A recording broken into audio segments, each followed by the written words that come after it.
ഇതിനകത്ത് പടച്ചവനാണ്. അള്ളാന്റെ ഹബീബിന്റെ മണം മാറിയിട്ടില്ല. നിങ്ങൾക്ക് വിശ്വസിക്കാൻ പറ്റുമോ? ഉഹദിലെ റസൂലുള്ളാഹി സ്വല്ലല്ലാഹി അലൈഹി വസല്ലമ തങ്ങൾ യുദ്ധം ചെയ്തിട്ട് വിയർത്ത് വന്ന് വിശ്രമിക്കാൻ വേണ്ടി നബിതങ്ങൾക്കൊരു ചെറിയ ഗുഹയുണ്ടാക്കി കൊടുത്ത് അതിനകത്ത് റസൂലുള്ളാഹി കയറിയിരുന്നു.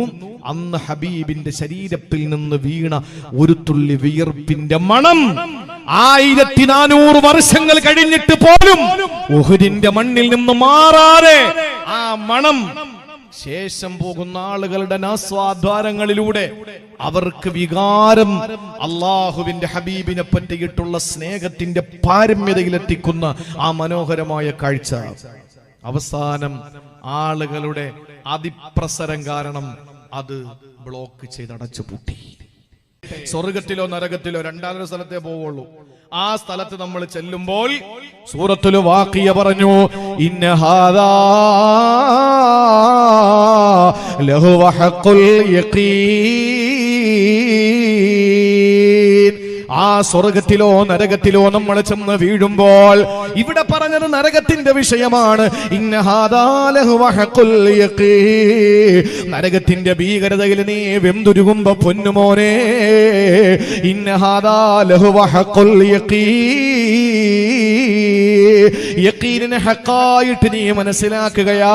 പ്രിയപ്പെട്ട സഹോദരങ്ങളെ, ഇത് അവസാനം പറഞ്ഞ കാര്യം നമ്മുടെ ജീവിതത്തിൽ ഇന്നേ വരെയില്ല. ആദ്യം പറഞ്ഞ വിഭാഗത്തിലാ നമ്മളുള്ളത്. ഇന്ന് നമ്മൾ സ്വർഗത്തിന്റെ കഥ പറയുമ്പോ മനോഹരമായ സ്വർഗത്തിനെ പറ്റി ഇങ്ങനെ കേട്ടുകൊണ്ടിരിക്കും. പക്ഷേ ആ സ്വർഗത്തിൽ ഇരിക്കുന്നത് പോലെ നമുക്ക് തോന്നിയിട്ടുണ്ടോ? ഇല്ല. നരകത്തിന്റെ കാര്യം പറയുമ്പോ പറയുന്നയാള് കരയും, കേൾക്കുന്നവരും കരയും. പക്ഷേ ആ നരകത്തിൽ നമ്മൾ വീണുപോയാലുള്ളതിനെ പറ്റി ചിന്തിക്കാൻ എന്നവരെ കഴിഞ്ഞിട്ടുണ്ടോ? ഇല്ല. മുൻഗാമികളായ സഹാബത്തിന്റെ വ്യത്യാസം അങ്ങനെയാണ്. അവരുടെ ഇൽമുൽ യഖീനായിരുന്നില്ല, അവർ ഐനുൽ യഖീനായിരുന്നില്ല, അവർക്ക് ഹഖുൽ യഖീന തന്നെയാ. അവർ സ്വർഗത്തിൽ പോയിട്ടില്ലെങ്കിൽ പോലും അള്ളാന്റെ ഹബീബ് സ്വർഗത്തെ പറ്റി വാനോളം പുകഴ്ത്തുമ്പോ, സ്വർഗത്തിന്റെ മഹാത്മ്യത്തെ പറ്റിയിട്ട് വിശദീകരിച്ചു കൊടുക്കുമ്പോ ഓരോ സഹാബാക്കളും അവർ സ്വർഗത്തിനകത്താണോ ഇരിക്കുന്നതെന്ന് ചിന്തിച്ചു പോകുമത്രേ. അവരാ സ്വർഗത്തിന്റെ അനുഭൂതിയിലേക്ക് അവരങ്ങ് മുങ്ങിത്താഴുകയാണ്. നരകത്തിനെ പറ്റി പറയുമ്പോ ആ നരകത്തിന്റെ ഉള്ളറകളിൽ ചെന്ന് വീണുപോയോ എന്ന് പേടിച്ചുകൊണ്ട് അവരുടെ ശരീരം വെന്തുരുകുന്നത് പോലെ അവർക്ക് അനുഭവപ്പെടുമായിരുന്നു. അതുകൊണ്ടാണ് ഹാരിസ് ബിൻ മാലിക് റളിയല്ലാഹു അൻഹു പറഞ്ഞത്, നബിയേ, ഞാൻ പെട്ടെന്ന് സ്വർഗത്തിലാണെന്ന് അങ്ങ് ചിന്തിച്ചു പോയി. അങ്ങനെ ചിന്തിച്ചപ്പോൾ യുനഅമു, എനിക്ക് അതിനകത്ത് വല്ലാത്ത സൽക്കാരം കിട്ടിയതായിട്ട് അനുഭവപ്പെടുകയാ. പിന്നെ ഞാൻ നരകത്തിലാണെന്ന് ചിന്തിച്ചപ്പോ യുഅദബു, ആ നരകത്തിലെ ഭീകരമായ ശിക്ഷ എന്നെ തേടിയെത്തുന്നത് പോലെ തോന്നി റസൂലേ. ഇത് പറഞ്ഞ പോലെ ഹാരിസ് ബിൻ മാലിക് തങ്ങളോട് അല്ലാഹുവിന്റെ ഹബീബ് പറഞ്ഞതെന്തെന്നറിയോ? ഹാരിസാ, നീ ദൃഢമായ വിശ്വാസത്തിൽ തന്നെ. അതാണ് സഹോദരങ്ങളെ യഖീൻ എന്ന് പറയുന്നത്. കഴിയുമോ കാസർഗോഡ് ജില്ലക്കാരാ ഉസ്മാൻ ഇബ്നു അഫ്ഫാൻ റളിയല്ലാഹു തആല അൻഹു റസൂലുള്ളാഹിന്റെ 2 പെൺമക്കളെ കല്യാണം കഴിച്ച സഹാബിയാണ്. അറിയോ? റുഖയ്യ എന്നും ഉമ്മു കുൽസൂം എന്നും പേരുള്ള 2 പൊന്നുമക്കളെ ജീവിതത്തിൽ കല്യാണം കഴിക്കാൻ ഭാഗ്യം കിട്ടിയ സഹാബിയാണ്. 3ാമത്തെ ഖലീഫയാണ്. അല്ലാഹുവിന്റെ പരിശുദ്ധ ഖുർആനുമായിട്ട് ഏറ്റവും കൂടുതൽ ബന്ധപ്പെട്ട് കിടക്കുന്നത് ഉസ്മാൻ തങ്ങളുടെ ചരിത്രമാണ്. ആ ഉസ്മാൻ റളിയല്ലാഹു തആല അൻഹു സ്വർഗ്ഗത്തിലെ പ്രവാചകന്റെ കൂട്ടുകാരനാണ്. അവിടെ പറഞ്ഞല്ലോ, ലികുല്ലി നബിയ്യിൻ റഫീഖുൻ ഫിൽ ജന്ന വറഫീഖി ഫിൽ ജന്നത്തി ഉസ്മാൻ. എല്ലാ നബിമാർക്കും സ്വർഗ്ഗത്തിൽ ഒരു കൂട്ടുകാരനുണ്ട്, ഫ്രണ്ട് ഉണ്ട്. ഓരോരുത്തർക്കും ഇന്നും ഒരു ചങ്ക് ബ്രോ ഉണ്ടല്ലോ. എന്നാ റസൂല് പറയാണ്, എല്ലാ നബിമാർക്കുമുണ്ട് ഓരോ സുഹൃത്തുക്കള്. ഓരോ നബിമാർക്ക് അല്ലാഹു കൊടുത്തിട്ടുണ്ട്. ആ കൂട്ടത്തിൽ എന്റെ കൂട്ടുകാരനാരെന്നറിയോ? സന്തോഷ സന്താപ സമ്മിശ്രമായ ജീവിതത്തിന്റെ വഴിത്താരകൾ എന്റെ കൂടെ നടന്ന സിദ്ദീഖുൽ അക്ബർ അല്ല.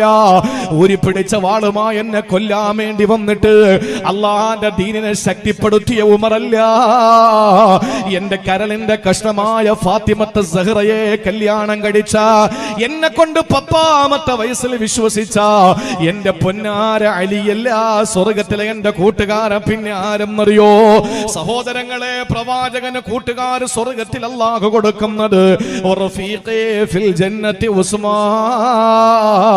എന്റെ സ്വർഗത്തിലെ കൂട്ടുകാരൻ ഉസ്മാനാണ് എന്ന് റസൂലുള്ളാഹി പറഞ്ഞ ഉസ്മാൻ തങ്ങളുണ്ടല്ലോ. ഞാൻ ചോദിക്കുകയാ, നിങ്ങൾ എവിടെയാണ് വാഴ കേൾക്കാനിരിക്കുന്നത്? നിങ്ങളിപ്പോൾ പ്രിയപ്പെട്ട സഹോദരങ്ങളെ കിഴക്കോട്ട് തിരിഞ്ഞാണിരിക്കുന്നത്. നിങ്ങളുടെ വലതുഭാഗത്ത് പരിശുദ്ധമായ പള്ളിയാണ്, ഈ സാന്ത്വാടി പള്ളിയാണ് നിങ്ങളുടെ വലതുഭാഗത്തുള്ളത്. ഈ ഇടതുഭാഗത്ത് നിങ്ങൾക്ക് എന്താണെന്നറിയോ? നിങ്ങളുടെ ഇടതുഭാഗത്ത് എന്താ? ഒരു നിമിഷം നിങ്ങൾ നോക്ക്, ഇവിടെ എത്രയോ മീസാൻ കല്ലുകളുണ്ട്. ഏതെല്ലാം പേരുകളാണ് കൊത്തിവെച്ചിട്ടുള്ളത് നിങ്ങൾ ചിന്തിച്ചു നോക്ക്. ഇന്നലകളിൽ നിങ്ങളെ പോലെ കസേരയിൽ ഇരുന്ന് വാഴ കേട്ടവരാണ് ഈ കിടക്കുന്നത്. ഈ ഖബർ കണ്ടിട്ട് ആർക്കെങ്കിലും ഈ സമയം വരെ ഒന്ന് രോമാഞ്ചം വന്നിട്ടുണ്ടോ? ആരുടെയെങ്കിലും ഹൃദയമൊന്ന് പിടച്ചിട്ടുണ്ടോ? ആരുടെയെങ്കിലും കൽബൊന്ന് പതറിയിട്ടുണ്ടോ? ഇല്ല.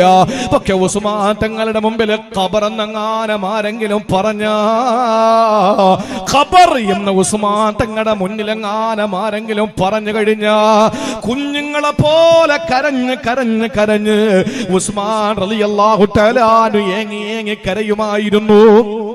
എന്തുകൊണ്ടാണ്? സാന്ത്വാടിയിലെ പത്വാടിയിലെ ഈ ഉപ്പളയിലെ കാസർഗോഡ് ജില്ലയിലെ നിങ്ങൾക്കും എനിക്കും ഈ ഖബർ എന്ന് പറയുമ്പോ ഇപ്പോഴും ഉള്ളത് ഇൽമുൽ യഖീനാണ്, ഇപ്പോഴും ഉള്ളത് പഠിച്ച അറിവുകളാണ്. ഈ ഖബറിന്റെ അടി 6 അടി മണ്ണിനടിയില് ഭൗതിക ശരീരമുണ്ട്. 3 വെള്ള തുണി മാത്രമാണ് അവർക്ക് പോയപ്പോൾ ഉപകാരപ്പെട്ടത്. എന്നിട്ട് അവര് വലതുഭാഗത്തിന്റെ മേലെ ചരിച്ച് കിടത്തി. അവരുടെ തല വരുന്നത് വടക്കു ഭാഗത്താണ്, കാല് വരുന്നത് തെക്കു ഭാഗത്താണ്, അവരുടെ മുതുക് വരുന്നത് കിഴക്കാണ്, അവരുടെ നെഞ്ചുമുഖം വരുന്നത് പടിഞ്ഞാറാണ്. ആ നിലയിൽ അവരെ ചരിച്ച് കിടത്തി. നമ്മൾ അവിടെ നിന്ന് 3 പിടി മണ്ണ് വാരിയിട്ട് മടങ്ങി പോകുമ്പോൾ പ്രിയപ്പെട്ട സഹോദരങ്ങളെ, മുങ്കർ നക്കീർ എന്ന മലക്കുകൾ വന്ന് അവരെ വിളിച്ച് എഴുന്നേൽപ്പിച്ചിരുത്തിയിട്ട് ചോദ്യം ചോദിക്കുന്നു. ആ ചോദ്യത്തിന് നല്ലവനാണെങ്കിൽ പെട്ടെന്ന് മറുപടി കൊടുക്കുന്നു. ആ മറുപടി കൊടുത്തു കഴിഞ്ഞാൽ അവനോട് പറയുന്നു, ഒരു പുതിയാപ്പിള ഉറങ്ങും പോലെ ഖബറിനകത്ത് കിടന്ന് ഉറങ്ങിക്കോ. പുതിയാപ്പിള ഉറങ്ങും പോലെ ഖബറിനകത്ത് കിടന്ന് ഉറങ്ങിക്കോ. മലക്കുകൾ പറഞ്ഞിട്ട് ഈ മീസാൻ കല്ലുകളിൽ എത്രയോ മീസാൻ കല്ലുകളോട് അങ്ങനെ പുതുമാരനെ പോലെ ഉറങ്ങാൻ പറഞ്ഞിട്ട് പോയ മലക്കുകൾ അവരിതിനകത്ത് പുതിയാപ്പിളയെ പോലെ ഉറങ്ങുകയാ. എന്താ പുതിയാപ്പിളയെ പോലെ ഉറങ്ങാൻ പറഞ്ഞത്? എന്താ കാര്യം അറിയോ? എന്താ കാര്യം? പുതിയാപ്പിളയെ പോലെ ഉറങ്ങാൻ. എന്തുകൊണ്ട് അമ്മോശനെ പോലെ ഉറങ്ങാൻ പറഞ്ഞില്ല? നമ്മൾ ഇപ്പോഴും കരുതുന്നത് പെണ്ണ് കെട്ടിയ തലയിലായെന്നല്ലേ? അല്ലേ? അമ്മായിയപ്പനോ പെണ്ണിന്റെ വാപ്പാക്കോ സന്തോഷമായി, അല്ലാ ജീവിച്ചിരിക്കുമ്പോ നല്ലൊരു മാരനെ കണ്ടെത്തി എന്റെ മോളെ ഏൽപ്പിക്കാൻ പറ്റി. ഏറ്റവും വലിയ സന്തോഷം പുതിയ പെണ്ണിന്റെ വാപ്പാക്കല്ലേ? പുതിയാപ്പിളയ്ക്ക് അതോടുകൂടി അവന്റെ എല്ലാ കാര്യങ്ങളും ബ്ലോക്കായില്ലേ? ലുസൂമു മഗ്രിൻ സുറൂറു ഷഹ്രിൻ ഹുമൂമു ദഹ്രിൻ. അതാണ് നിക്കാഹ്.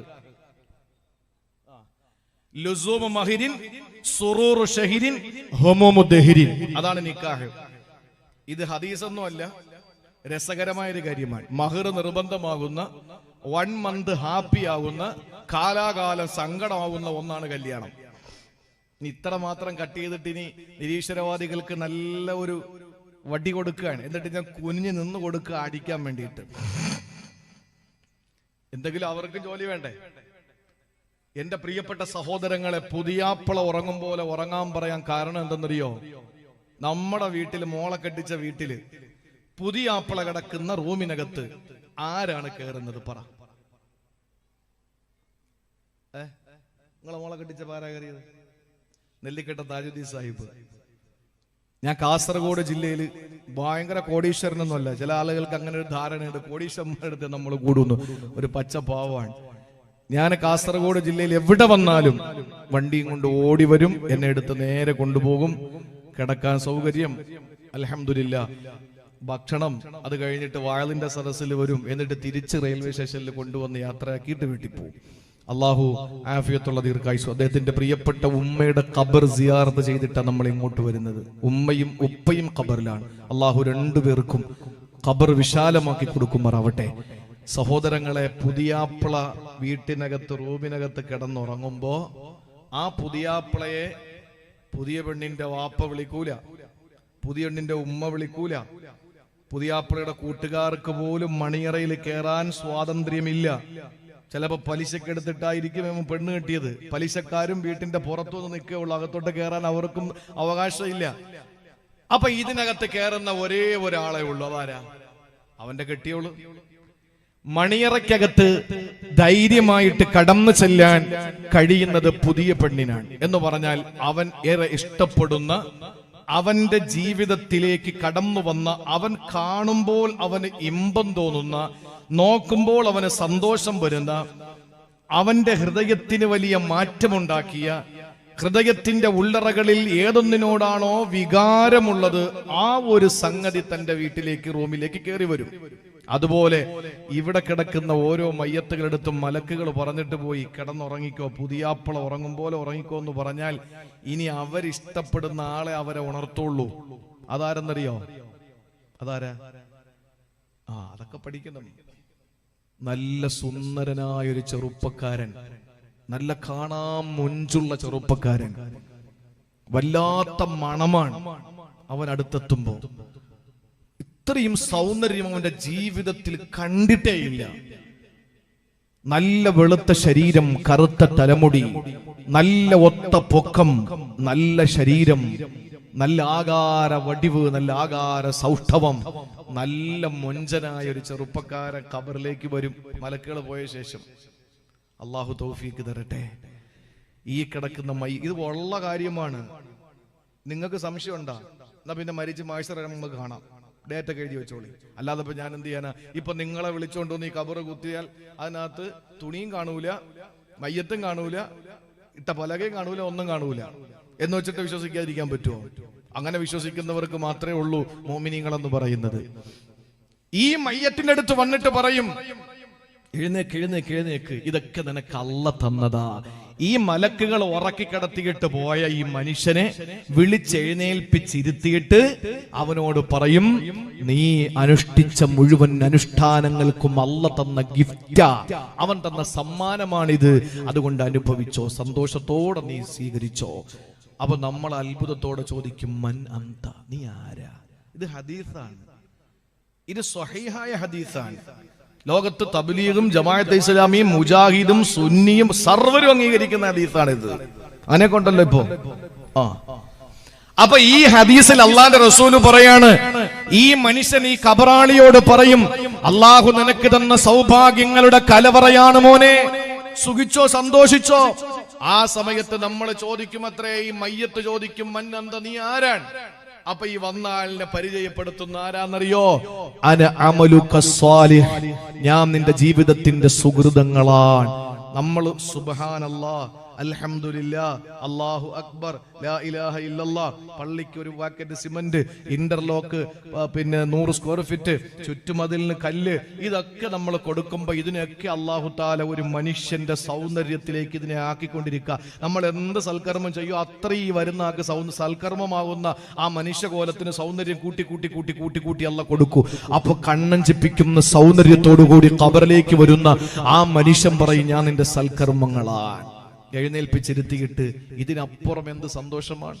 നമ്മുടെ മൗലിയാക്കന്മാരൊക്കെ ഖബറെന്ന് കേട്ട ഖബർ അങ്ങനെയാണ്, ഇങ്ങനെയാണ്, അതാണ്, ഇതാണെന്നൊക്കെ പറഞ്ഞ് എല്ലാത്തിനെയും പിരിക്കാൻ വേണ്ടിയിട്ട് പേടിപ്പിച്ചു വെച്ചിരിക്കുക. ഖബർ പോലെ സുഖമുള്ളത് ലോകത്ത് ഒരു സ്ഥലവും ഇല്ല സഹോദരങ്ങളെ, ആരുടെയും ശല്യമില്ല. ചെയ്തതിനൊക്കെ അള്ളാഹു തന്നുകൊണ്ടിരിക്കുന്ന അനുഗ്രഹങ്ങളുടെ അനുഭൂതിയിൽ ആറാടി കിടക്കുക ഖബർ എന്ന് പറഞ്ഞാൽ. അള്ളാഹു അങ്ങനത്തെ ഖബറാക്കി തരട്ടെ നമ്മുടെ ഖബറുകളെ. സഹോദരങ്ങളെ, ഇതല്ലാതെ നമുക്ക് വേറെ എന്തറിയാം? ഉസ്മാൻ തങ്ങളുടെ മുമ്പിൽ ഖബറെന്നങ്ങോട്ട് പറഞ്ഞാൽ അപ്പോഴേ കരച്ചിൽ തുടങ്ങും. എന്താ കാര്യം എന്ന് ചോദിച്ചവൻ പറഞ്ഞു, ഞാൻ ഖബറിനകത്ത് ഒറ്റയ്ക്ക് കിടക്കുന്നത് പോലെ എനിക്ക് തോന്നുക. നമുക്ക് അങ്ങനെ തോന്നിയിട്ടുണ്ടോ? സ്വർഗത്തെ പറ്റി പറഞ്ഞാൽ നമുക്ക് ഇന്ന് വരെ സ്വർഗത്തിലാണ് നമ്മൾ ഉള്ളതെന്ന് തോന്നിയിട്ടുണ്ടോ? നരകത്തിലാണ്. നരകത്തിന്റെ കാര്യം പറഞ്ഞാൽ നമ്മൾ ഈ നരകത്തിൽ പോകേണ്ടി വരുമെന്ന് ഇന്ന് വരെ ചിന്തിച്ചിട്ടുണ്ടോ? ഇല്ല. ഇതൊന്നും നമുക്ക് പറ്റില്ല. നമുക്ക് എല്ലാം അറിയാം. ഖബറിൽ ആരാ വരുന്നത്, അതാണ്, ഇതാണ്, ആനാണ്, ചേനാണ്, എല്ലാം അറിയാം. കാരണം എന്താ? ഇൽമുൽ യഖീൻ മാത്രമേ നമുക്കുള്ളൂ. സഹാബത്തിനുണ്ടായിരുന്നത് ഹഖ്ഖുൽ യഖീനാണ്. അതാണ് അവർക്ക് ഇത്രയും വലിയ മഹത്വം അല്ലാഹു തആല കൊടുത്തത്. ഒരു ചെറിയ ഉദാഹരണം പറഞ്ഞുതരാം. ഒരു വൈകല്യമുള്ള ഒരു സഹാബി ഉണ്ടായിരുന്നു. ആ സഹാബിയുടെ പേര് അംർ ബിനുൽ ജമൂഹ് റളിയല്ലാഹു തആല അൻഹു ആണ്. അംർ ബിനുൽ ജമൂഹ് റളിയല്ലാഹു തആല അൻഹു. പ്രിയപ്പെട്ട സഹോദരങ്ങളെ, ജീവിതത്തിൽ അല്ലാഹു തന്റെ കാലിനൊരു വൈകല്യം കൊടുത്തു, ഒരു ചെറിയ മുടന്ത് കൊടുത്തു, ഒരു ചെറിയ വികലാംഗനാണ് അംർ ബിനുൽ ജമൂഹ് റളിയല്ലാഹു തആല അൻഹു. പക്ഷേ അദ്ദേഹത്തിന് ജീവിതത്തിൽ അല്ലാഹു നൽകിയ 4 സന്താനങ്ങളുണ്ട്. 4 സന്താനങ്ങളും അല്ലാഹുവിന്റെ ദീനിന്റെ പോരാളികളാ. പല പ്രാവശ്യം അല്ലാഹുവിന്റെ ദീനിനു വേണ്ടി രക്തസാക്ഷിയാകണമെന്ന് അംർ ബിനുൽ ജമൂഹ് തങ്ങൾ കൊതിക്കുകയാണ്. പക്ഷേ വികലാംഗനായതുകൊണ്ട്, വൈകല്യമുള്ളത് കൊണ്ട് റസൂലുള്ള അനുവാദം കൊടുക്കുന്നില്ല. അതിന് കാരണമുണ്ട്, നിങ്ങൾക്ക് ഉദുറുണ്ട്, യുദ്ധത്തിന് നിങ്ങൾ വരണ്ട എന്ന് പറഞ്ഞ് റസൂലുള്ളാഹി മാറ്റി വിട്ടതാ. അവസാന ഉഹദിന്റെ സമയമെത്തുമ്പോൾ അല്ലാഹുവിന്റെ പ്രിയപ്പെട്ട പ്രവാചകന്റെ മുന്നിലേക്ക് വന്നിട്ട് ചോദിക്കുന്നു, യാ റസൂലല്ലാഹ്, നബിയേ, എനിക്കും അനുവാദം തരണം. എന്റെ 4 മക്കൾ മാത്രം ഷഹീദായാ പോരാ. ഷഹീദുമാരുടെ വാപ്പ എന്ന് പരലോകത്ത് അറിയപ്പെടാനല്ല എനിക്ക് ആഗ്രഹമുള്ളത്, പിന്നെയോ ഈ ഷഹീദായ അംർ ബിനുൽ ജമൂഹ് എന്നറിയപ്പെടാനാ എനിക്ക് മോഹമുള്ളത്. രക്തസാക്ഷികളുടെ വാപ്പ എന്ന പദവിയേക്കാൾ ഒരു രക്തസാക്ഷി എന്ന പദവിയാണ് എനിക്ക് വേണ്ടത് നബിയേ. അതുകൊണ്ട് അനുവാദം തരണേ റസൂലേ. അല്ലാഹുവിന്റെ പ്രിയപ്പെട്ട പ്രവാചകൻ അവസാനം നിർബന്ധത്തിന് വഴങ്ങിയിട്ട് അനുവാദം കൊടുക്കുകയാ. വീട്ടിൽ നിന്ന് ഇറങ്ങിയിട്ട് ഉഹദിന്റെ രണാങ്കണത്തിലേക്ക് വരികയാ. മഹാനായ അംർ ബിനുൽ ജമൂഹ് റളിയല്ലാഹു തആല അൻഹു ഉഹദിൽ വന്ന് പോരാട്ടത്തിന്റെ പാതയിൽ ഇറങ്ങുകയാ. സഹോദരങ്ങളെ, ചിന്തിക്കണേ, വൈകല്യമുള്ള ആളാ. കാൽ ചുവടുകൾ എങ്ങനെയാണ് വെക്കുക, എങ്ങനെയാണ് ചുവടുകൾ മാറ്റി വെക്കുക, എങ്ങനെയാണ് കാല് മുന്നോട്ട് വെച്ചിട്ട് വാളുകൊണ്ട് ശത്രുവിന്റെ കഴുത്തിലേക്ക് വെട്ടുക, എങ്ങനെയാണ് ശത്രുവിന്റെ വെട്ട് വന്നാൽ പരിച കൊണ്ട് തടുക്കുക. 2 കാലുള്ളവർക്ക് പോലും യുദ്ധത്തിൽ രണാങ്കണത്തില് അവർക്ക് വലിയ ഭീതി ഉണ്ടാകുന്ന സന്ദർഭമല്ലേ. അവിടെ എങ്ങനെയാണ് അംർ ബിനുൽ ജമൂഹ് റളിയല്ലാഹു തആല അൻഹു യുദ്ധം ചെയ്യുന്നത്? മക്കൾക്കും ആശങ്ക തന്നെ. എല്ലാവരെയും നോക്കി നിർത്തിക്കൊണ്ട് അംർ ബിനുൽ ജമൂഹ് റളിയല്ലാഹു അൻഹു ഒരൊറ്റ ഇറങ്ങലാണ് ഉഹദിലേക്ക് ഇറങ്ങിയിട്ട്, അല്ലാഹുവേ, സ്വർഗം തരണേ അല്ലാഹ്, ഇന്നി മുഷ്താഖുൻ ഇലൽ ജന്ന, എനിക്ക് സ്വർഗമാണ് വേണ്ടതെന്ന് ആഗ്രഹിച്ചുകൊണ്ട് പറഞ്ഞുകൊണ്ട് ഓരോ ചുവടുകൾ വെച്ച് മുന്നേറി ശത്രുക്കളുടെ കോട്ടകൊട്ടളങ്ങളിലേക്ക് നടന്നെടുക്കുകയാ. ആ സമയത്ത് പ്രിയപ്പെട്ടവരെ, വാളുകൾ പരിചകൾ തമ്മിൽ മുട്ടുന്ന ശബ്ദം മാത്രമേ ഉള്ളൂ. ഉഹുദ് മുഴുവനും പൊടിപടലങ്ങൾ പാറി നിൽക്കുകയാ. എന്താണ് സംഭവിക്കുന്നതെന്ന് പറയാൻ പറ്റുന്നില്ല. ആ സമയത്ത് അതാ ധീരനായ അംർ ബിനുൽ ജമൂഹിന് ശത്രുക്കളിൽ നിന്ന് ഒരാളുടെ വെട്ടേറ്റുകൊണ്ട് രണാങ്കണത്തിൽ കിടന്ന് പെടയുകയാ. അംർ ബിനുൽ ജമൂഹ് റളിയല്ലാഹു അൻഹു രണാങ്കണത്തിൽ കിടന്ന് പെടയുകയാ. യുദ്ധം കുറെ നേരം കഴിഞ്ഞപ്പോൾ പര്യവസാനിച്ചു. ഞാൻ ചുരുക്കി പറയുകയാ, അഷ്റഫുൽ ഖൽഖ് സല്ലല്ലാഹു അലൈഹി വസല്ലമ തങ്ങൾ കടന്നു വന്ന് ഓരോ മയ്യത്തുകളെയും പരിശോധിക്കുമ്പോൾ അവർ കബന്ധങ്ങളായ സഹാബത്തിന്റെ ശവശരീരങ്ങളെ, മൃതശരീരങ്ങളെ, ജനാസകളെ നോക്കുമ്പോൾ അതാ അംർ ബിനുൽ ജമൂഹിന്റെ ശരീരം കിടക്കുകയാ. അല്ലാഹുവിന്റെ റസൂൽ നോക്കുന്നത് അദ്ദേഹത്തിന്റെ വെട്ടുകൊണ്ട ഭാഗത്തേക്കല്ല, വൈകല്യമുള്ള കാലിലേക്ക് നോക്കുകയാ. എന്നിട്ട് അംർ ബിനുൽ ജമൂഹിന്റെ വികലാംഗനായ അംർ ബിനുൽ ജമൂഹിന്റെ വൈകല്യമുള്ള കാലിലേക്ക് നോക്കിയിട്ട് റസൂലുള്ള പറഞ്ഞതെന്തെന്നറിയോ? ഇന്നി അറാ യംശി സഹീഹാ. അംർ ബിനുൽ ജമൂഹ് സ്വർഗത്തിലൂടെ നല്ല കാൽ ചുവട് വെച്ചുകൊണ്ട് നടക്കുന്നത് ഞാൻ കാണുന്നുണ്ട് സഹബാ. ഇവിടെ വികലാംഗനാണ്, ഇവിടെ നടക്കാൻ കാലിലും ഉടമ്പുണ്ട്. പക്ഷെ ഞാൻ സ്വർഗത്തിൽ അംർ ബിനുൽ ജമൂഹിനെ കാണുന്നത് യംശി സഹീഹാ, നല്ല കാൽ ചുവടുകൾ വെച്ചുകൊണ്ട് നടക്കുന്നതായിട്ടാണ് ഞാൻ കാണുന്നത്. ആ സമയത്ത് റസൂലുള്ളാഹി തങ്ങളുടെ മുന്നിലേക്ക് ഓടി വരികയാണ്. ആരെന്നറിയോ? അംർ ഇബ്നുൽ ജമൂഹ് തങ്ങളുടെ പ്രിയപ്പെട്ട ഭാര്യ. എന്തിനാ വരുന്നതെന്നറിയോ? പ്രിയപ്പെട്ട ഭർത്താവ് രക്തസാക്ഷിത്വം വരിച്ച പ്രിയപ്പെട്ടവന്റെ ജനാസ വീട്ടിലേക്ക് കൊണ്ടുപോയിട്ട് വീട്ടിൽ ചെന്നിട്ട് പരിചരണം നടത്താൻ വേണ്ടിയിട്ടാണ്. ഒട്ടകം കൊണ്ട് നിർത്തിയിട്ട് ഒട്ടകക്കട്ടിലേക്ക് മയ്യത്തിനെടുത്ത് കിടത്തുകയാ. എന്നിട്ട് അംർ ഇബ്നുൽ ജമൂഹ് റളിയല്ലാഹു അൻഹുവിന്റെ പ്രിയപ്പെട്ട ഭാര്യ ആ ഒട്ടകത്തെ തെളിച്ച് കൊണ്ടുപോകാൻ ശ്രമിക്കുമ്പോ ആ ഒട്ടകം എഴുന്നേക്കുന്നില്ല. ഉഹദിൽ നിന്ന് ഒട്ടകം എഴുന്നേക്കുന്നില്ല. പഠിച്ച പണി 18 നോക്കി രണാങ്കണത്തിൽ നിന്ന് ഉഹദിൽ നിന്ന് ആ ഒട്ടകം എഴുന്നേക്കുന്നില്ല. അവസാന പ്രിയപ്പെട്ട സഹോദരങ്ങളെ, ആരൊക്കെ ശ്രമിച്ചിട്ടും എഴുന്നേക്കുന്നില്ല. അള്ളാന്റെ ഹബീബ് വന്ന് എഴുന്നേപ്പിച്ചപ്പോൾ ഒട്ടകം എഴുന്നേക്കുകയാ. പക്ഷേ മദീനയിലെ വീട്ടിലേക്ക് നടക്കുന്നില്ല. അത് ഉഹദിൽ തന്നെ ഇങ്ങനെ ചുറ്റി ചുറ്റി നടക്കുകയാ. അവസാന വീണ്ടും അത് മുട്ടുകുത്തുകയാണ്. ആ ജനാസയും കൊണ്ട് ഉഹദിൽ തന്നെ മുട്ടുകുത്തുകയാ. എല്ലാവരും സ്തബ്ധരായി നോക്കി നിൽക്കുമ്പോൾ പരിഭ്രമചിത്തരായി, വിഷാദ വിഷണ്ണരായി, വ്യാകുല വിഹുലരായി, സംഭീതരായി നിൽക്കുന്ന നിമിഷത്തില് മഹാനായ പ്രവാചകൻ തന്റെ പ്രിയപ്പെട്ട ഭാര്യയോട് ചോദിക്കുകയാ. അംർ ഇബ്നുൽ ജമൂഹിന്റെ പ്രിയപ്പെട്ടവളോട് ചോദിച്ചു, ഈ പ്രിയപ്പെട്ട ഭർത്താവ് വീട്ടിൽ നിന്ന് ഇറങ്ങുമ്പോൾ എന്തെങ്കിലും പറഞ്ഞിരുന്നോ? എന്തെങ്കിലും അവിടെ വെച്ച് നിങ്ങളോട് പറഞ്ഞിരുന്നോ? ആ സമയത്ത് ഭാര്യ പറഞ്ഞു, എന്നോടൊന്നും പറഞ്ഞിട്ടില്ല. പക്ഷേ ഉഹദിലേക്ക് വരാൻ സമയമെടുത്തപ്പോ വുളു ചെയ്തു 2 റക്അത്ത് നമസ്കരിച്ചു. എന്നിട്ട് ഖിബിലയ്ക്ക് നേരെ തിരിഞ്ഞിരുന്നിട്ട് 2 കരങ്ങൾ ആകാശത്തിലേക്ക് ഉയർത്തിയിട്ട് ദുആ രക്കുകയാ. അല്ലാഹുവേ ഇർസുഖ്നി ഷഹാദ, അല്ലാഹുമ്മ ഇർസുഖ്നി ഷഹാദ, എനിക്ക് ഷഹാദത്ത് തരണേ അല്ലാ. വലാ തറുദ്ദനി ഇലാ അഹ്ലി, എന്റെ മയ്യത്ത് പോലും വീട്ടിലേക്ക് കൊണ്ടുവരല്ലേ അല്ലാ. എന്റെ മയ്യത്ത് പോലും തിരിച്ച് വീട്ടിലേക്ക് കൊണ്ടുവരല്ലേ തമ്പുരാനെ. എനിക്ക് നീ രക്തസാക്ഷിത്വം തരണേ എന്ന് ദുആ ചെയ്തു. അല്ലാഹുവിന്റെ റസൂൽ പ്രിയപ്പെട്ട അംർ ഇബ്നുൽ ജമൂഹിന്റെ ഭാര്യയോട് പറഞ്ഞു, നിങ്ങൾ എന്തെല്ലാം ശ്രമം നടത്തിയാൽ ഈ മയ്യത്ത് തിരിച്ച് വീട്ടിൽ കൊണ്ടുപോകാൻ പറ്റൂല. അല്ലാഹു അദ്ദേഹത്തിന്റെ ദുആ സ്വീകരിച്ചിരിക്കുകയാ. അതുകൊണ്ട് ഇവിടെ തന്നെ മറമാടാനേ കഴിയുള്ളൂ എന്ന് പറഞ്ഞിട്ട് ഉഹദിന്റെ രണാങ്കണത്തിൽ അംർ ഇബ്നുൽ ജമൂഹ് തങ്ങളുടെ മയ്യത്ത് ഖബർ അടക്കം ചെയ്യുകയാ. ഇന്നും ഹജ്ജിന് പോകുന്നവര്, ഉംറയ്ക്ക് പോകുന്നവര് പരിശുദ്ധമായ മസ്ജിദുൻ നബവിയിൽ നിന്ന് 5 കിലോമീറ്ററിന്റെ ചുറ്റളവിലുള്ള ഉഹദിന്റെ മൈരിക്കത്തില് ആ ജബൽ റുമാത്തിന്റെ താഴ്ഭാഗത്ത് ഹംസത്തുൽ കറാർ തങ്ങൾ അടക്കമുള്ളവരെ അടക്കം ചെയ്തിരിക്കുന്ന വളച്ചു കെട്ടിയ ഭാഗത്ത് അവിടെ ചെന്ന് നിൽക്കുമ്പോ ഒരു നിമിഷം നിങ്ങളെയും എന്റെയും മനസ്സിലേക്ക് വരേണ്ടത്, അല്ലാഹു ഉദ്റുകൾ കൊടുത്തിട്ട്, കാരണങ്ങൾ അല്ലാഹു കൊടുത്തിട്ട് പോലും, വൈകല്യമുണ്ടാകിട്ട് പോലും, യുദ്ധത്തിന് വരാതിരിക്കാനുള്ള എല്ലാ ന്യായമായ കാരണങ്ങൾ ഉണ്ടാകിട്ട് പോലും ഇല്ല, എനിക്കതിന് കഴിയൂല, എന്റെ മക്കൾ മാത്രം രക്തസാക്ഷികളായാ പറ്റൂല, എനിക്കും അതിന്റെ കൂലി വേണമെന്ന് ചിന്തിച്ചുകൊണ്ട് എന്റെ ജനാസ പോലും തിരിച്ച് വീട്ടിലേക്ക് കൊണ്ട് പോകാതിരിക്കാൻ പ്രാർത്ഥിച്ചുകൊണ്ട് രണാങ്കണത്തിലേക്ക് വന്നിട്ട് അല്ലാഹുവിന്റെ ദീനിനു വേണ്ടി പടപൊരുതി രക്തസാക്ഷിത്വം വരിച്ച മഹാനായ അംർ ഇബ്നുൽ ജമൂഹ് റളിയല്ലാഹു അൻഹുവിന്റെ ചിന്തകള് നമ്മുടെ ചിന്താമണ്ഡലങ്ങളിലൂടെ കടന്നു വരേണ്ടതുണ്ട്.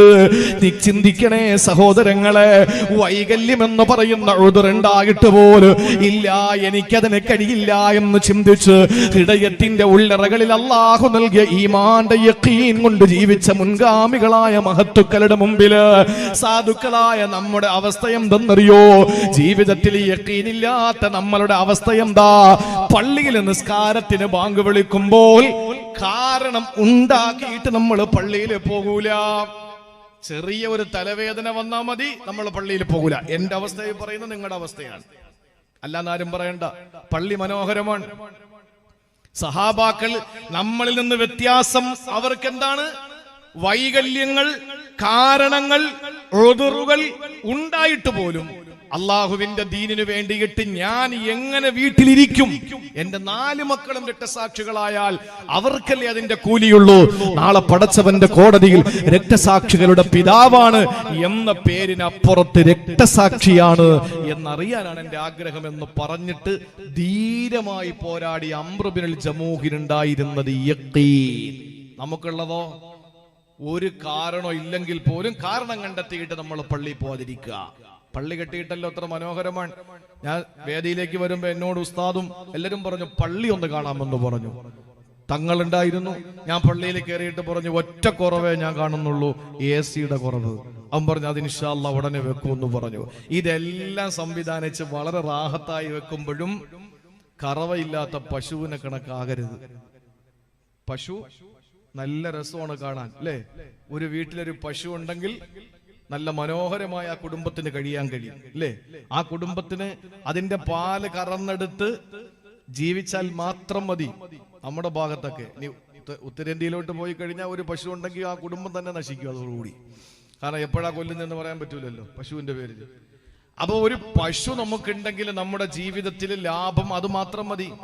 പക്ഷെ നേരം വെളുത്ത് പശുവിനെ കൊണ്ടുവന്ന് കറക്കാൻ വേണ്ടിയിട്ട് കറവ, പശുവിനെ കറക്കാൻ വേണ്ടിയിട്ട് കാസർഗോഡ് കറക്കുക എന്നല്ലേ പറയാ, വേറെന്താ പറയാ? കറവ. ഇതിനെങ്കിലും നമ്മൾ തമ്മിലൊരു ബന്ധമുണ്ടല്ലോ, തിരുവനന്തപുരത്തുകാരും കാസർഗോഡുകാരും തമ്മിൽ.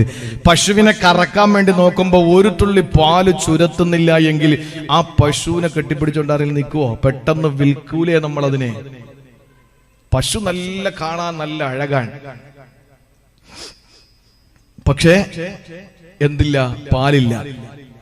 വെറും പ്രൗഢിയിൽ മാത്രം ഫലം എന്തുണ്ട്? പാലില്ല പശുവിന് കാഴ്ചയിൽ രസമുണ്ട്. ചില പള്ളികൾ കാഴ്ചയ്ക്ക് കൗതുകമുള്ളതാ, ജുമഅയ്ക്ക് പോലും പ്രാവ് നിസ്കരിക്കേണ്ടതാ. ജുമഅയ്ക്ക് നിസ്കരിക്കണമെങ്കിലും പ്രാവ് വരണം. ആ പ്രാവല്ലാതെ ഈ നാട്ടിലുള്ള ഒരു കാക്കയും പള്ളി കയറൂല അല്ലേ? ആകെ ഉള്ളത് പറവകൾ മാത്രമേ ഉള്ളൂ. നല്ല കാണാൻ മൊഞ്ചുള്ള പള്ളിയാണ്. നമ്മുടെ ബാധ്യത പള്ളിയിൽ കയറി നിസ്കരിക്കലാണ്. അത് നമ്മൾ ചെയ്യണം. അള്ളാഹു തൗഫീഖ് തരട്ടെ. അപ്പോ നമ്മുടെ ജീവിതത്തിൽ നേരത്തെ ഉസ്താദ് പറഞ്ഞതുപോലെ പള്ളിയിൽ, പഴയ പള്ളിയിൽ ഒരു സഫ്, പള്ളി ഉദ്ഘാടനത്തിന് കേറാനും പെയിന്റ് അടിക്കാനും സാധനങ്ങൾ എടുത്തു കൊടുക്കാനും ഒജീനം കൊടുക്കാനും വോളണ്ടിയേഴ്സ് ആവാനും വഅള് വെക്കാനും സംഘാടകരാകാനും എല്ലാറ്റിനും ആളുകൾ. നിസ്കാരത്തിനോ ആളില്ല എങ്കിൽ മനസ്സിലാക്കണം, മുൻഗാമികൾക്കുണ്ടായിരുന്ന യഖീൻ നമ്മുടെ ജീവിതത്തിൽ ഇല്ല. അതാണ് അവരുടെ മേന്മയും നമ്മുടെ നാശവും. നമ്മുടെ നാശം വേറെ 2 കാരണങ്ങൾ വരുന്നുണ്ട്, ഞാൻ പറയാം. അതുകൊണ്ട് വിശാലമായി അതിനെ വിശദീകരിച്ചു കൊണ്ടിരിക്കാൻ സമയമില്ല. മുൻഗാമികളായ മഹത്തുക്കൾക്ക് ഉണ്ടായിരുന്ന ഒന്നാമത്തെ ക്വാളിറ്റി യഖീൻ, ഉറപ്പ്. അള്ളാഹു നമുക്ക് തൗഫീഖ് തരട്ടെ, യഖീൻ തരട്ടെ. അതിനുവേണ്ടി ദുആ ചെയ്യണം. ഈമാൻ എല്ലാവർക്കും ഉണ്ട്, ഈമാൻ എല്ലാവർക്കും ഉണ്ട്. ഒരു ഉദാഹരണം പറഞ്ഞുതരാം, ഒരൊറ്റ ഉദാഹരണം. പണ്ടൊരാളൊരു കൊക്കയിലേക്ക് വീണു. ഒരു ഉദാഹരണമാണ് കേട്ടോ. കൊക്കയിലേക്ക് വീണു, അഗാധ ഗർത്തമാണ്. ഇയാളെ ജീവിതത്തിൽ സുഹൃതം ഒന്നും ചെയ്യാത്ത മനുഷ്യനാണ്. ഈ കൊക്കയിലേക്ക് വീണ് ഇയാൾ ചിന്തിച്ചു, ഞാൻ താഴെ എത്തുമ്പോ തന്റെ റൂഹ് മുകളിലെത്തും, ഒരു സംശയമില്ല. എന്തായിരുന്നാലും പെട്ടത് തന്നെ. അയാൾ ഇനി ഒരിക്കലും രക്ഷപ്പെടില്ല എന്ന് കരുതിയിട്ട് താഴേക്ക് വീണുകൊണ്ടിരിക്കുന്നതിനിടയിൽ ഒരു കച്ചത്തുരുമ്പ് കിട്ടി, പിടിച്ച് തൂങ്ങിക്കിടന്നു. ഒരു വേര് അയാൾക്ക് കിട്ടി. താഴേക്ക് നോക്കിയപ്പോൾ വന്നതിനേക്കാൾ ദൂരം ഇനിയും പോകാനുണ്ട്. ഇയാൾ അവിടെ കിടന്ന് പറയാന്ന്, ജീവിതത്തിൽ ഒരു സുഹൃതവും ചെയ്യാത്ത എന്നെ നീ രക്ഷപ്പെടുത്തിയില്ലേ പടച്ചോനെ. ഇനി ഞാൻ ഇവിടെ നിന്ന് രക്ഷപ്പെട്ട നീ പറയുന്ന എന്ത് ഞാൻ അനുസരിക്കാൻ തയ്യാറാണ്. അപ്പൊ അള്ള ചോദിച്ചു, ഉത്തരേ നീ ഇപ്പൊ എന്താ പറഞ്ഞേ? ഞാൻ പറഞ്ഞ എന്ത് നീ അനുസരിക്കോ? അതെ, നീ എന്തു പറഞ്ഞാലും ഞാൻ അനുസരിക്കും. നീ രക്ഷപ്പെടുത്തിയില്ലേ എന്നെ. അള്ള ചോദിച്ചു, നീ ഞാൻ എന്തു പറഞ്ഞാലും അനുസരിക്കോ? അതെ, നീ എന്തു പറഞ്ഞാലും ഞാൻ അനുസരിക്കാൻ തയ്യാറാ. കാരണം നീ എന്നെ രക്ഷപ്പെടുത്തിയല്ലോ, ഇല്ലെങ്കിൽ ഞാൻ ഇപ്പൊ പെട്ടുപോയേനെ, മരിച്ചു പോയേനെ. ആ സമയത്ത് അള്ളാഹു ഒന്നുകൂടെ ചോദിച്ചു, മോനെ നീ എന്ത് പറഞ്ഞാലും അനുസരിക്കോ? അതെ, നീ എന്ത് പറഞ്ഞാലും ഞാൻ അനുസരിച്ചോളാം തമ്പുരാനെ. അപ്പൊ അള്ളാഹ് പറഞ്ഞു, എന്നാ നീ ആ പിടിയങ്ങ് വിട്ടെ. നീ ഇപ്പൊ പിടിച്ചിരിക്കുന്ന പിടിയുണ്ടല്ലോ, നീ അതങ്ങ് വിട്, നിന്നെ ഞാൻ രക്ഷപ്പെടുത്തിക്കോളാം. അപ്പൊ അയാൾ താഴേക്ക് നോക്കിയിട്ട് പറഞ്ഞു, അത് മാത്രം നീ പറയരുത്, അത് മാത്രം നീ പറയരുത്. കാരണം എന്താണ്? ഇവന് ഈമാനുണ്ട് പക്ഷെ യഖീനില്ല. യഖീനില്ല. സദക്ക കൊടുത്ത കൂലി കിട്ടൂല എന്നാർക്കെങ്കിലും വിശ്വാസം ഉണ്ടോ? നമ്മൾ കൊടുക്കുന്നതിന് അള്ളാഹു ഒരു നെൽക്കതിര് പാടത്ത് വെക്കുന്നത് പോലെയാണെന്ന് വിശുദ്ധ ഖുർആൻ സൂറത്തുൽ ബഖറ. അതിൽ പിന്നെ കീലിയം കാലയൊന്നുമില്ലല്ലോ, അതിൽ പിന്നെ ബുഖാരി മുസ്ലിം ഒന്നുമില്ലല്ലോ ഖുർആനില്. ഒരു നെൽക്കതിര് നമ്മൾ വെച്ചാൽ അതില് അള്ളാഹുവിന്റെ ഖുർആൻ വളരെ മനോഹരമായി അതിനെ വർണ്ണിക്കുന്നുണ്ട്. 7 നെൽക്കതിരുകൾ പൊട്ടിവരും അതിൽ നിന്ന്. അതിൽ ഓരോന്നിലും നിരവധി നെൽമണികൾ. അപ്പൊ ഒരു മണി നമ്മൾ വെച്ചപ്പോ, ഒരു നെൽമണി നമ്മൾ നിലത്ത് വെച്ച് പാടത്ത് വെച്ച് കൃഷി ചെയ്യാൻ വേണ്ടി വെച്ചപ്പോ അതിൽ നിന്ന് 7 കതിരുകൾ പൊട്ടി. 7ലും 10 വീതം. അതിലും വീണ്ടും കതിരുകൾ പൊട്ടി പൊട്ടി ഒന്നിൽ നിന്ന് എത്രയോ നെൽമണികൾ ഉണ്ടാകുന്നു. ഇതുപോലെയാണ് സദക്ക കൊടുക്കുന്നവൻ എന്ന് പറയുമ്പോ അതൊക്കെ ഉറപ്പായി, നിങ്ങൾക്കതറിയാം. സദക്ക കൊടുത്താൽ അള്ളാഹു വലിയ പുണ്യം തരും, സ്വർഗം ഉറപ്പാണ്, അതെല്ലാം അറിയാം. പക്ഷെ നീ കൊടുക്ക്, അത് മാത്രം എന്നെ കൊണ്ട് പറ്റൂല. അതെന്താ കാര്യം? യഖീനില്ല. യഖീനില്ലാത്തത് കൊണ്ടാണ്. എന്റെ പ്രിയപ്പെട്ട സഹോദരങ്ങളെ, മുൻഗാമികൾക്കുണ്ടായിരുന്നത് യഖീനാണ്. അതുകൊണ്ടാണ് അബൂ തൽഹ റളിയല്ലാഹു അൻഹുവിന്റെ മുമ്പിൽ അല്ലാഹുവിന്റെ വിശുദ്ധ ഖുർആനിന്റെ ആയത്ത് അവതരിപ്പിച്ചു. ലൻ തനാലുൽ ബിർറ ഹത്താ തുൻഫിഖൂ മിമ്മാ തുഹിബ്ബൂൻ. നിങ്ങൾ ഏറ്റവും കൂടുതൽ ഇഷ്ടപ്പെടുന്ന ധനമേതാണോ ആ ധനം നിങ്ങൾ ചെലവാക്കുന്നത് വരെ നിങ്ങൾക്ക് പുണ്യം കിട്ടൂല. നിങ്ങൾ ഏറ്റവും ഇഷ്ടപ്പെടുന്ന ധനമേതാണ് അത് ചെലവ് ചെയ്യുന്നത് വരെ നിങ്ങൾക്ക് പുണ്യം കിട്ടൂല. അബൂ തൽഹ റളിയല്ലാഹു അൻഹു മറിച്ചൊന്നും ചിന്തിച്ചില്ല. മസ്ജിദുൻ നബവിയുടെ ചാരത്ത് ഒരു തോട്ടമുണ്ട്, പേര് ബൈറുഹാ. ആ ബൈറുഹാ തോട്ടത്തിൽ റസൂലുള്ളാഹി ഇറങ്ങി വെള്ളം കുടിച്ച കിണറുണ്ട്. അതിനകത്ത് നല്ല ഫലപുഷ്ടിയുള്ള നല്ല നല്ല പഴവർഗ്ഗങ്ങളുണ്ട്. വല്ലാത്തൊരു തോട്ടമാണ്. റസൂലുള്ള ചിലപ്പോഴൊക്കെ ഇറങ്ങിയിട്ട് കാറ്റ് കൊള്ളാൻ അവിടെ വരാറുണ്ട്. അതിൽ നിന്ന് നബിതങ്ങൾ കോരി വെള്ളം കുടിച്ചിട്ടുണ്ട്. ആ ബൈറുഹാ തോട്ടം മോഹവിലക്കെടുക്കാൻ അന്നത്തെ റിയൽ എസ്റ്റേറ്റ് നടത്തുന്ന ആളുകൾ വന്നിരുന്നു മസ്ജിദുൻ നബവിയുടെ അടുത്ത്. നീ പറയുന്ന വില ഞാൻ തരാം, ഒറ്റ ക്വാളിറ്റി, റസൂലുള്ള കുടിച്ച വെള്ളമുള്ള കിണറാ, തായോ. അബൂ തൽഹ പറഞ്ഞു, കൊടുക്കൂല, ഞാനിത് ആർക്കും കൊടുക്കില്ല, ഇതെന്റെ ഇഷ്ട സ്വത്താണ്, ഞാൻ കൊടുക്കൂല എന്ന് പറഞ്ഞു. ആ സെക്കൻഡിൽ അള്ളാഹു ആയത്തിറക്കുകയാണ്. നിങ്ങൾ ചിന്തിച്ചു നോക്കിയ, ഇത് എന്തെങ്കിലും ഒരു സിനിമയുടെ ക്ലൈമാക്സ് പോലെ, ഒരു തിരക്കഥ പോലെ, ഒരു സീരിയലിന്റെ ഏതെങ്കിലും ഒരു ഇതിവൃത്തം പോലെ ആണോ ഇത്? അല്ല. ആ സെക്കൻഡിൽ അള്ളാഹു ആയത്തിറക്കുന്നു, ലൻ തനാലുൽ ബിർ, നിങ്ങൾക്ക് പുണ്യം കിട്ടൂല, ഹത്താ തുൻഫിഖൂ മിമ്മാ തുഹിബ്ബൂൻ, നിങ്ങൾ ഏറ്റവും കൂടുതൽ ഇഷ്ടപ്പെടുന്നത് ചെലവാക്കുന്നത് വരെ.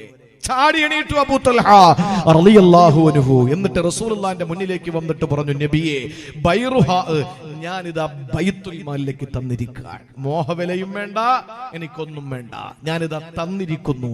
അല്ലാഹുവിന്റെ റസൂല് പറഞ്ഞു, അൻതജഅലഹാ ഫിൽ അഖ്റബീൻ, നിനക്കിനി അതിൽ ആധിപത്യമില്ല, നിന്റെ അടുത്ത ബന്ധുക്കൾക്ക് വേണ്ടി വിട്ടുകൊടുത്തേക്ക്.